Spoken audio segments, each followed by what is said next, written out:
దేశానికి రైతులే వెన్నెముక అంటారు. కానీ అన్నం పెట్టే రైతు మాత్రం కష్టాల కడలిలో కూరుకుపోతున్నాడు.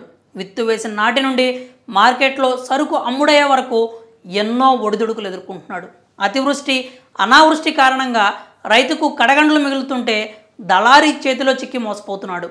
తమను ఆదుకుంటామని భావించే అధికారులు కూడా సహకరించకపోవడంతో అప్పుల పాలై ఏ దిక్కు తోచని స్థితిలో ఊరికొయ్యలకు వేలాడుతున్నారు రైతులు. ముఖ్యంగా పగటిపూట కరెంటు అందించకపోవడంతో పొలాలకు నీరు అందక పంట ఎండిపోయి తీవ్ర నష్టాల్లో కూరుకుపోతున్నారు. పగటిపూట కరెంటు అందించకపోవడంతో విసుగు చెందిన ఓ రైతు ఏకంగా ముసలిని కరెంటు ఆఫీస్కు పట్టుకెళ్లాడు. ఈ ఘటన కర్ణాటకలో చోటు చేసుకుంది.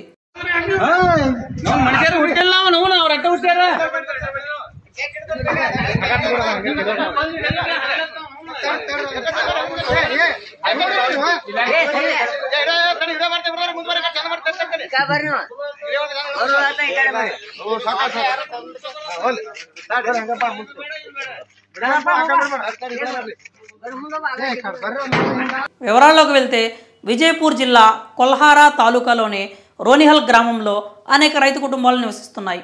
అయితే కొన్ని నెలలుగా పగటిపూట కరెంటు ఇవ్వకుండా రాత్రులు ఇస్తున్నారు. పంటకు నీరు పెట్టేందుకు పగటిపూట విద్యుత్ అందించాలని రైతు కుటుంబాల అధికారులకు విన్నవించాయి. అయినప్పటికీ విద్యుత్ అధికారుల్లో ఎలాంటి మార్పు లేదు. దీంతో అసహనానికి గురైన ఓ రైతు తాళ్లతో కట్టేసిన ముసలిని ట్రాక్టర్లో తీసుకొచ్చి Hubli electricity supply company limited కార్యాలయంలోకి తీసుకెళ్లాడు. ముసలిని ట్రాక్టర్ నుంచి దింపి నిరసన చేపట్టాడు. కొన్ని రోజులుగా తమ సమస్యను అధికారులకు చెప్తున్నప్పటికీ పగటిపూట కరెంటు ఇవ్వాలని మొరపెట్టుకున్నప్పటికీ వారు పట్టించుకోలేదని ఆవేదన వ్యక్తం చేశాడు. రాత్రులు కరెంటు ఇస్తే చీకట్లో పొలాలకు ఎలా వెళ్తారని ప్రశ్నించాడు. చీకట్లో పాములు, తేళ్లు, మొసళ్ళు, అడవి జంతువుల నుండి ప్రాణభయం ఉందని ఆవేదన వ్యక్తం చేశారు. రాత్రిపూట నీళ్లు పెట్టలేకపోతున్నామని, పగలు కరెంటు కోతలు పెడుతున్నారని, దీంతో పంటలు ఎండిపోయి నష్టపోతున్నామంటూ ఆవేదన వ్యక్తం చేశారు.